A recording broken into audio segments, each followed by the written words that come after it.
చాలా మంది దేవుని బిడ్డలుగా పిలువబడుచున్నారు, కానీ వారు దేవునికి దూరముగా జీవిస్తున్నారు. చాలా చాలా దూరముగా బ్రతుకుతా ఉన్నారు.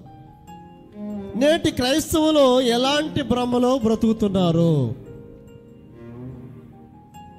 దేవుని బిడ్డలమని భ్రమలో బ్రతుకుతున్నారు. నేను కూడా దేవుని బిడ్డనే, నేను కూడా క్రైస్తవుడనే, నేను కూడా క్రీస్తును ధరించుకున్నాను అనే భ్రమలో బ్రతుకుతూ ఉన్నాడు.